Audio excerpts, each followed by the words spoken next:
Welcome dear students. Today I am going to start a very important topic of the general pathology, that is the inflammation. माहितुल अमराज उमूमी का बहुत ही important topic है जिसे हम इल्तिहाब कहते हैं या इन्फ्लेमेशन कहते हैं। तो आइए शुरू करते हैं इन्फ्लेमेशन। अगर इसकी बात की जाए डेफिनीशन की, तो इन्फ्लेमेशन जो है it is derived from the Latin word. एक लैटिन वर्ड है that is known as the inflammare. Latin word inflammare. Inflammare के माने क्या हैं? इसके लिटरल मीनिंग है to set on fire, to set on fire या बर्निंग।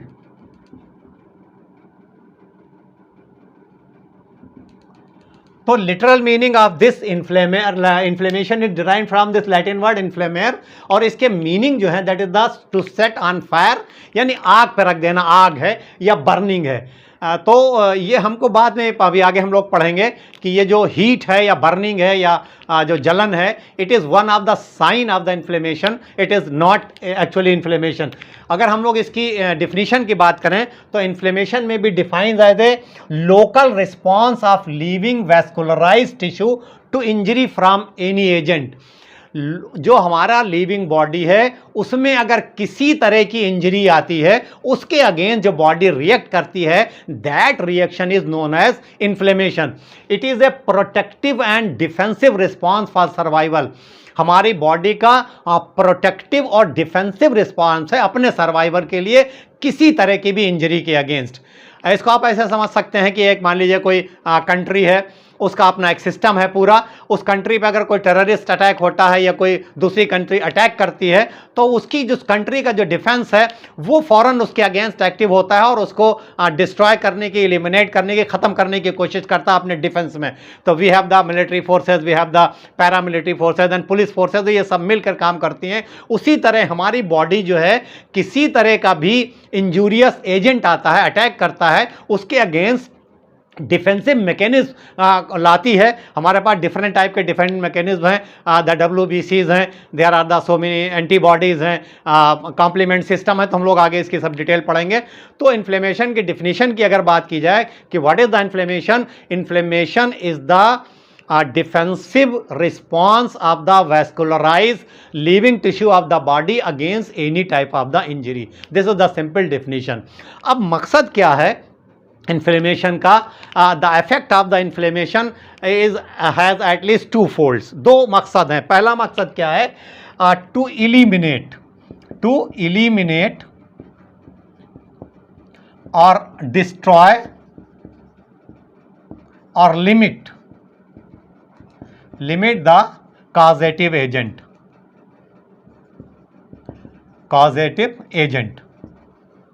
जो भी काज है उसको ख़त्म करना, एलिमिनेट कर देना, हटा देना या उसको लिमिट कर देना। और उसके बाद followed by removal of necrosed cell और टिश्यू। तो पहला मकसद तो यह है कि जो कॉजेटिव एजेंट आ रहा है उसको डिस्ट्रॉय कर दें, उसको हटा दें या उसको लिमिट कर दें, और वहाँ पर उसकी वजह से जो टिश्यू में नेक्रोसिस या डैमेज हो गया है उसको वहाँ से हटा दें, उसको एलिमिनेट कर दें। दूसरा मकसद क्या है? टू पेव द वे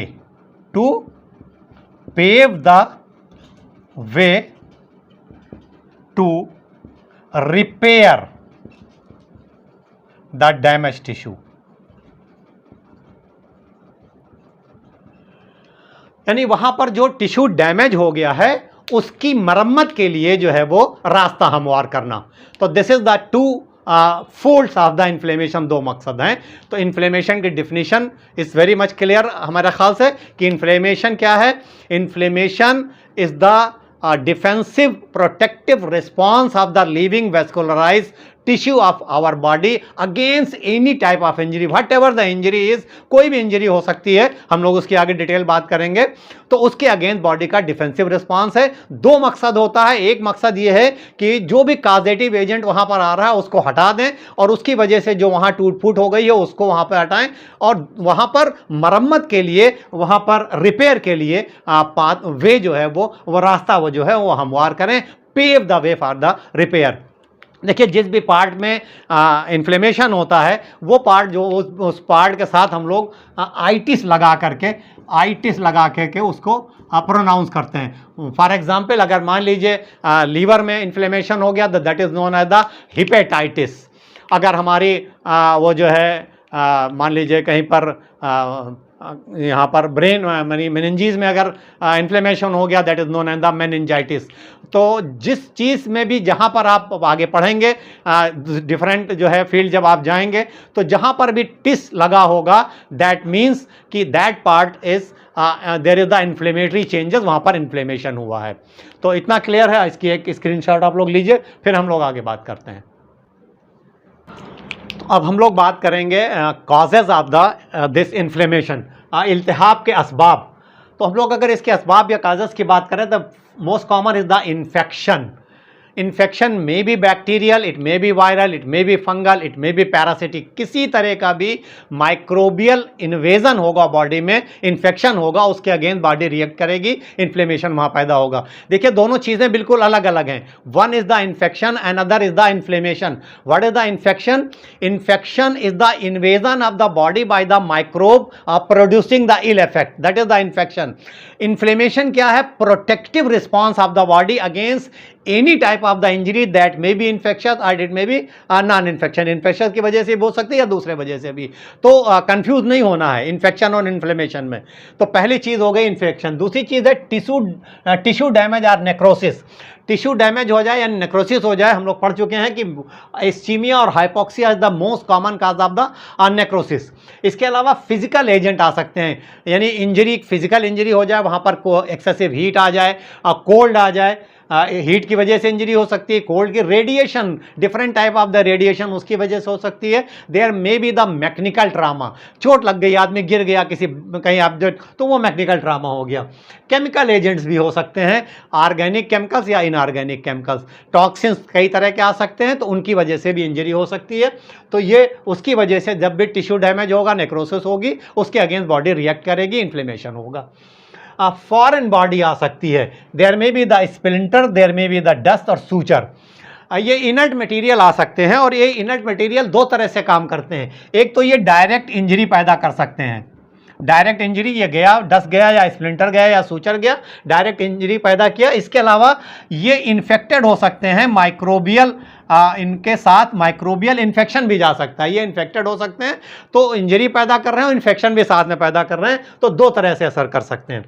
इसके अलावा इम्यून रिएक्शन हो सकता है। देखिए हमारी बॉडी, जो हमारा इम्यूनिटी है वो बॉडी के डिफेंस के लिए है, लेकिन कई बार क्या होता है कि बॉडी अपने ओन जो बॉडी के अपने टिश्यूज हैं, पार्ट हैं, उसके अगेंस्ट रिएक्ट कर देती है, तो हाइपर सेंसिटिव होती है, जैसे ऑटो इम्यून डिजीजेस हैं, या वहाँ पर एलर्जिक रिएक्शन हो सकता है जो हार्मलेस इन्वायरमेंटल मटेरियल हैं उसके अगेंस्ट। फॉर एग्जाम्पल कुछ लोगों को फूड की एलर्जी हो जाए, सर्टेन टाइप द फूड अगर उन्होंने लिया तो एलर्जिक रिएक्शन हो गया, कुछ ड्रग से हो गया, तो इस तरह का जो है वो जो ये इम्यून रिएक्शन है उसके अगेंस्ट में भी बॉडी इन्फ्लेमेटरी चेंजेस पैदा कर सकती है। तो these are the causes of the inflammation.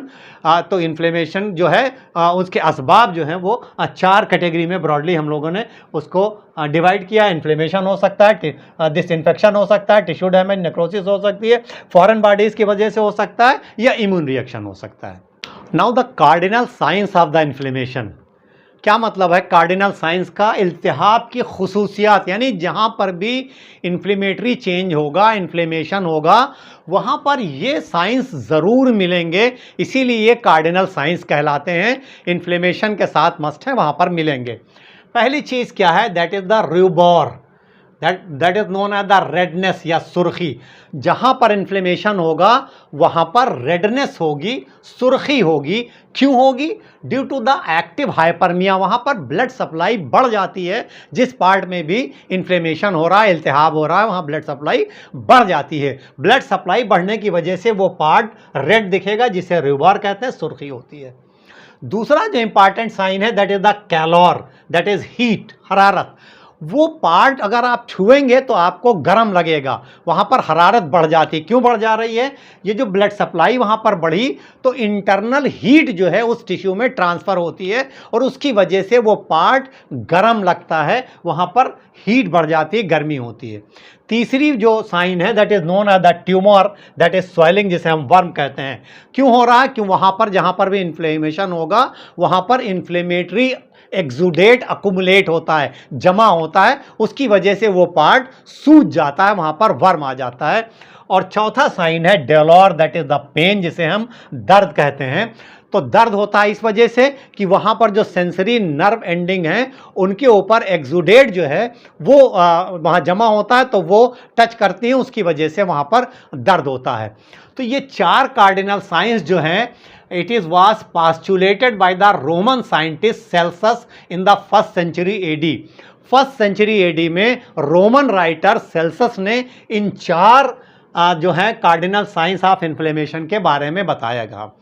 5वां साइन जो है that is very important, that is functio laesa, that is loss of the function, या जिसे हम नक्स फेल कहते हैं। ये बाद में ऐड किया गया, और किसने ऐड किया? जालिनूस, द रेनाउंड यूनानी फिजिशियन जालिनूस, that is also known as Galen. Galen ने बाद में ये लॉस ऑफ फंक्शन यानी फंक्शियोलीजा या नक्स फेल जो है वो ऐड किया। तो 5 कार्डिनल साइंस हैं, जहां पर भी इन्फ्लेमेशन होगा वहां पर क्या होगा? सुर्खी होगी यानी रेडनेस होगा, और रुबार होगा। दूसरी चीज़ वहाँ पर कैलोर होगा यानी हीट होगी, वहाँ हरारत बढ़ेगी। तीसरी चीज़ वहाँ पर डिस्ट्यूमर होगा, स्वेलिंग होगी। चौथी चीज़ यानी स्वेलिंग या वहाँ पर वर्म होगा, और चौथी चीज़ वहाँ पर डॉलर या पेन होगा, दर्द होगा। और ये 4 जो हैं कार्डिनल साइंस सेल्सस ने बताए, और 5वां जालिनूस ने ऐड किया कि जिस पार्ट में भी इन्फ्लेमेशन होगा, इल्तिहाब होगा, उसका फंक्शन प्रॉपर नहीं होगा, वो हिस्सा उसमें उसके फंक्शन में फेल में कुछ कमी आएगी, नक्स फेल, फंक्शियोलीजा या लॉस ऑफ फंक्शन, ये जालिनूस ने ऐड किया। देखिए बहुत से किताबों में आपको ये 5वां साइन जो है ये आपको मिलेगा कि वर्चू ने बताया ये, लेकिन इट इज़ पास्टुलेटेड बाय, बाद में एडेड बाय दिस जालिनूस। अगर आप जो है वो 8th एडिशन में जाएंगे 2019 की जो पैथोलॉजी की टेक्स्ट बुक है बाय द हर्ष मोहन, तो उसके पेज नंबर 70 पे आपको ये लिखा हुआ मिलेगा। तो these are the 5 cardinal signs inflammation की, जहाँ पर भी इन्फ्लेमेशन होगा वहाँ पर आपको ये 5 चीज़ें ज़रूर मिलेंगी। तो टाइप ऑफ द इन्फ्लेमेशन की अगर बात की जाए, टाइप ऑफ द इन्फ्लेमेशन यानी इल्तिहाब के अक़साम, इल्तिहाब के अक़साम मेनली 2 तरह के हैं। One is the acute inflammation, जिसे हम कहते हैं इल्तिहाब हाद, और दूसरा है क्रॉनिक इन्फ्लेमेशन, जिसे हम कहते हैं इल्तिहाब मुज़मिन। तो मेनली इन्फ्लेमेशन 2 तरह के, अक्यूट जिसे हम लोग इल्तिहाब हाद कहते हैं, और दूसरा क्रॉनिक जिसे हम लोग इल्तिहाब मुज़मिन कहते हैं। इल्तिहाब जो हाद है, अक्यूट क्या है, इसकी ख़ास बात क्या है? It is of the shorter duration, कम वक्त के लिए होता है, लेस दैन 2 वीक्स। अर्ली है, रैपिड है, बहुत जल्दी शुरू होता है, मिनट्स या आवर्स में शुरू हो जाता है इंजरी के, और रिजॉल्व क्विकली, जल्दी जो है वो रिजॉल्व हो जाता है, और usually followed by the healing, यानी जो यहाँ पर टिश्यू डिस्ट्रक्शन है वो कम होता है, हीलिंग हो जाती है। और यहाँ पर जो सेल्स आते हैं, इन्फ्लेमेटरी सेल जो आ रहे हैं, दैट इज़ मेनली पॉलीमार्फोन्यूक्लियर ल्यूकोसाइट, जिसे हम न्यूट्रोफिल्स कहते हैं।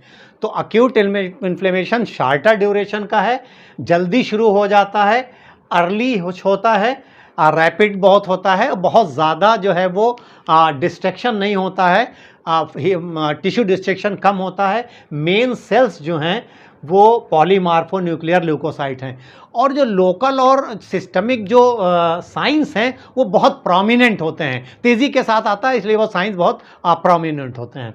क्रॉनिक इन्फ्लेमेशन की अगर हम लोग बात करें तो लॉन्गर ड्यूरेशन का होता है, स्लो आता है, डेज में शुरू होता है, और कॉजेटिव एजेंट जो है इसका क्या होता है कि जो अक्यूट इन्फ्लेमेशन का काज करने वाली एजेंट है वो काफ़ी टाइम तक परसिस्ट करे, या तो उसकी वजह से अक्यूट इन्फ्लेमेशन क्रॉनिक इन्फ्लेमेशन में कन्वर्ट हो जाता है, या कुछ इन्फेक्शन ऐसे होते हैं जो डू नो यानी बाई बर्थ क्रॉनिक ही होते हैं, वो क्रॉनिक ही शुरू होते हैं, बहुत धीरे धीरे वो जो है इन्फ्लेमेटरी चेंजेस पैदा करते हैं।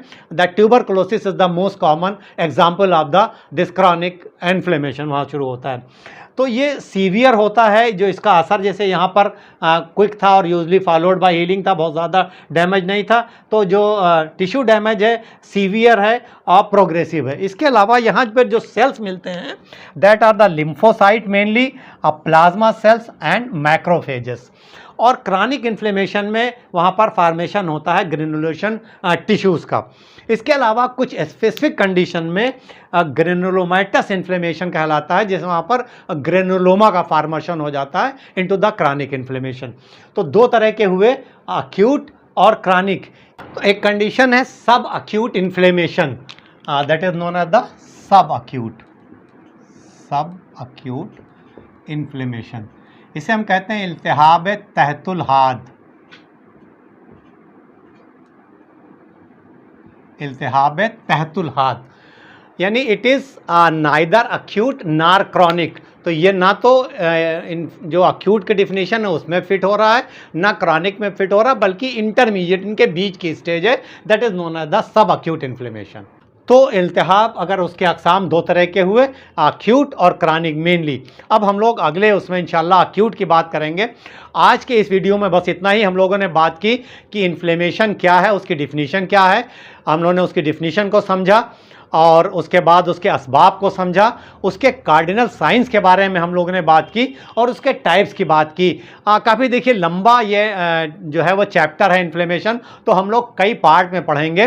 तो इंशाल्लाह आप सेकंड पार्ट में, इसके बाद जब हम लोग बात करेंगे तो हम लोग बात करेंगे कि जो अक्यूट इन्फ्लेमेशन है उसमें क्या क्या चेंजेस आते हैं, कैसी तब्दीलियाँ होती हैं, उसकी डिटेल हम लोग बात करेंगे इंशाल्लाह। इसको पढ़िए और उसके बाद जल्दी इंशाल्लाह मुलाकात होगी नेक्स्ट वीडियो में। तब तक के लिए अल्लाह हाफिज़।